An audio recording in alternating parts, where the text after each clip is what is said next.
वो इजराइल में कोई शोभा यात्रा निकली क्या, या कोई सद्भावना यात्रा? क्योंकि जो तस्वीरें वहां से निकल कर आ रही हैं वो तस्वीरें तो ऐसा ही कुछ बता रही हैं कि वहां पर भी कुछ ना कुछ ऐसा ही हुआ हो। लेकिन नहीं, आपको ये बात समझनी पड़ेगी कि उनके लिए फर्क नहीं पड़ता है कि आप ज्यू हैं, क्रिश्चियन हैं, हिंदू हैं, एथिस्ट हैं, सेक्युलर हैं, कोई फर्क नहीं पड़ता। उनके लिए सिर्फ और सिर्फ आप काफिर हैं। वो सब लोग जो कभी ना कभी हमास को लेकर बोलते रहते हैं कि नहीं वो आतंकवादी संगठन नहीं है, उनको वो तस्वीरें देखनी चाहिए जिनमें कि हमास के लीडर गाजा पट्टी पर हमास के हेडक्वार्टर में बैठकर टीवी के ऊपर इजराइल के ऊपर जो रॉकेट दागे जा रहे हैं उन तस्वीरों को देखकर वहां पर नमाज पढ़ते हुए नजर आ रहे हैं। इन तस्वीरों के बारे में फिर हम क्या कहें? जाहिर सी बात है, ये लड़ाई जो चल रही है इस लड़ाई का कुछ और ही मकसद। फिलिस्तीन को आखिर कौन इतने हथियार सप्लाई करता है, फिर ये भी पूछने वाली बात। अब जब इसका जवाब इजराइल देगा तब फिर दुनिया कहेगी कि भैया इजराइल देखिए कितना क्रूर है। जब आप खुद देख नहीं रहे हो कि वहां पर चल क्या रहा है तो फिर आप क्यों कुछ बोल रहे हैं? जिस तरह से मुंबई में हमला हुआ था 26/11 के समय पर, कुछ वैसा ही यहाँ पर भी हुआ। इजराइल की सड़कों के ऊपर आपको बंदूक लहराते हुए कई सारे लड़ाके घूमते हुए मिल जाएंगे और जिस तरह की तस्वीरें वहां से निकल कर आ रही है वो वाकई में विचलित कर देने वाली है और काफी ज्यादा परेशान करने वाली। लेकिन कई लोगों को अभी भी इन तस्वीरों से कोई दिक्कत नहीं हो, क्योंकि उनके लिए इस समय हमास अटैक कर रहा है। हमास अटैक कर रहा है इसका मतलब चंगा, कोई दिक्कत नहीं, जो चल रहा है चलने दो, बढ़िया। तो ऐसे में ही कहीं ना कहीं जो दोगलापंथी है वो निकल कर आ जाए। फिलिस्तीनी संगठन हमास ने इजराइल के 3 शहरों पर 5000 से भी ज्यादा रॉकेट से अटैक। अल जजीरा की रिपोर्ट के मुताबिक शनिवार की सुबह करीब 8 बजे राजधानी तेल अवीव,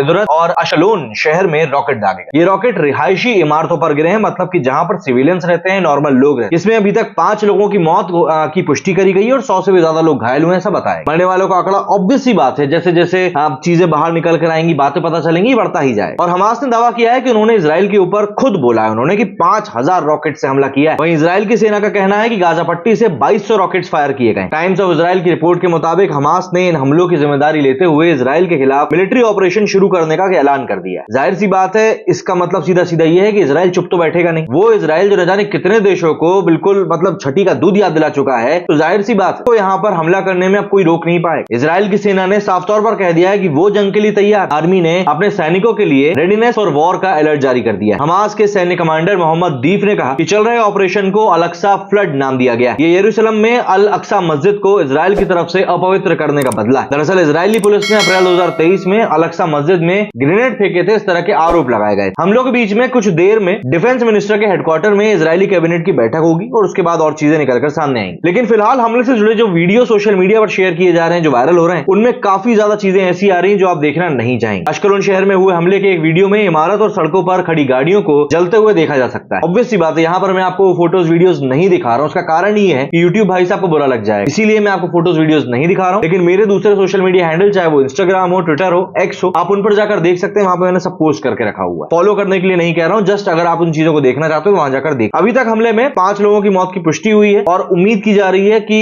ये आंकड़ा और ज्यादा बढ़ेगा, क्योंकि जिस प्रकार का ये हमला है, मरने वालों में कुछ वृद्ध लोग भी हैं। इजराइल हमास को एक आतंकी संगठन शुरू से कहता है, इसलिए शनिवार को हुए इस हमले को इजराइल ने आतंकी हमला ही बताया। सोशल मीडिया पर कई सारे वीडियो सामने आ रहे हैं जिनमें लड़ाकों को घूमते हुए देखा जा सकता है। हालांकि ये जो वीडियोस हैं, शुरुआत में तो इनकी पुष्टि नहीं हुई थी, लेकिन अब सीधे तौर पर बातें पता चल गई। अश्कलोन और तेल अवीव में सैनिकों की संख्या और ज्यादा बढ़ा दी गई। ये हमला हुआ भी ऐसे समय पर है जब अमेरिका सऊदी अरब और इजराइल के बीच समझौता करवाकर इजराइल को मान्यता दिलाने की कोशिश कर रहा है। जाहिर सी बात है, अब इस एक सिंगल पॉइंट से आप समझ सकते हैं कि कितना इंटरनेशनल गेम चलता रहता है किसी भी देश को पीछे करने की। इजराइल को कई सारे देश अभी भी मान्यता नहीं देते हैं। ऐसे में अगर अमेरिका उस चीज की पैरवी करने लगेगा तो ऑब्वियस सी बात है इजराइल को एक स्ट्रॉन्ग पॉइंट मिल जाएगा। तो ऐसे में इजराइल को कैसे परेशान किया जाए? वहां के लोगों को मारकर। दरअसल कुछ दिनों पहले ही सऊदी अरब के क्राउन प्रिंस मोहम्मद बिन सलमान ने कहा था कि वो इजराइल के साथ में रिश्तों को सामान्य करने के बेहद करीब। क्राउन प्रिंस ने रिपोर्ट्स को भी खारिज कर दिया था जिसमें कहा गया था कि फिलिस्तीन के मुद्दे को लेकर सऊदी अरब ने इजराइल के साथ रिश्ते सुधारने की बातचीत को रोक दिया है। हालांकि एमबीएस ने कहा था, मतलब मोहम्मद बिन सलमान ने कहा था कि हमारे लिए ये मुद्दा बहुत ज्यादा जरूरी, इस मामले को सुलझाना बहुत जरूरी है जिससे कि फिलिस्तीनियों को जीवन आसानी से जीने में मदद मिल सके। इजराइल और फिलिस्तीन के बीच में जेनिन शहर में 2 दिन के ऑपरेशन में करीब 12 फिलिस्तीनियों की मौत हुई। इस रेड के दौरान एक इजरायली सैनिक की भी मौत हुई। इन सबके बीच में तेल अवीव में एक हमास सपोर्टर अपनी कार लेकर बस स्टॉप में घुस गया और लोगों पर चाकुओं से हमला करने लगा। अब यहाँ पर सवाल ही उठ जाता है कि आखिर इजराइल और फिलिस्तीन के बीच में विवाद क्या है और क्यों है? तो मिडिल ईस्ट के इस इलाके में ये संघर्ष कम से कम 100 साल से चल रहा है। यहाँ वेस्ट बैंक यानी कि गाजा पट्टी और गोलन हाइट्स जैसे इलाकों में विवाद। फिलिस्तीन इन इलाकों समेत पूर्वी यरूशलेम पर दावा करता है, वहीं इजराइल यरूशलेम से अपना दावा छोड़ने को राजी नहीं। गाजा पट्टी इजराइल और मिस्र के बीच में है। यहाँ फिलहाल हमास का कब्जा माना जाता है और ये इजराइल विरोधी समूह भी। सितंबर 2005 में इजराइल ने गाजा पट्टी से अपनी सेना वापस बुला ली। 2007 में इजराइल ने इस इलाके पर कई प्रतिबंध लगा दिए थे। फिलिस्तीन का कहना है कि वेस्ट बैंक और गाजा पट्टी में स्वतंत्र फिलिस्तीन राष्ट्र की स्थापना होनी चाहिए। अब हमास के बारे में भी जान लीजिए कि हमास आखिर क्या है और ये कैसे बना है। 1948 में इजराइल के जन्म के बाद ही फिलिस्तीन से उसका संघर्ष हर एक लेवल पर चलता रहा। इजराइल को जब लगा कि डिप्लोमेटिक लेवल पर वो फिलिस्तीन के सामने कमजोर पड़ रहा है, तो 1970 के दशक में उसने फिलिस्तीन के एक कट्टरपंथी संगठन को उदारवादी फिलिस्तीन नेताओं के विरोध में खड़ा कर, इसको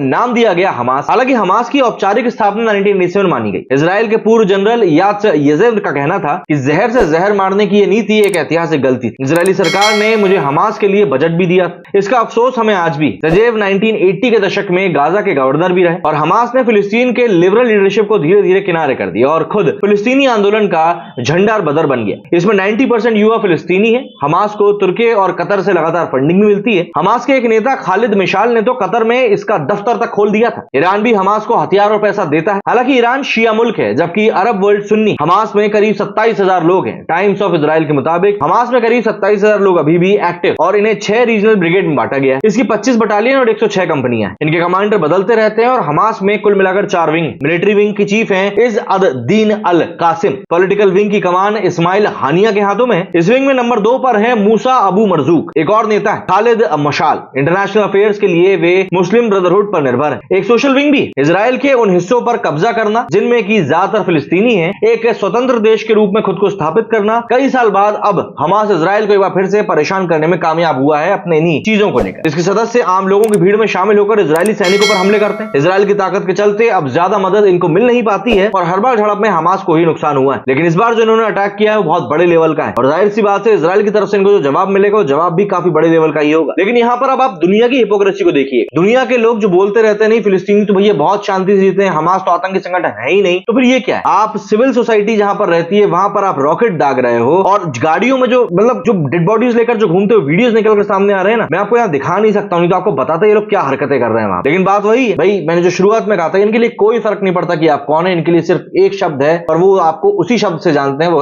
और कुछ। मेरे स्टूडियो फिलहाल उतना ही। जय हिंद, जय भारत।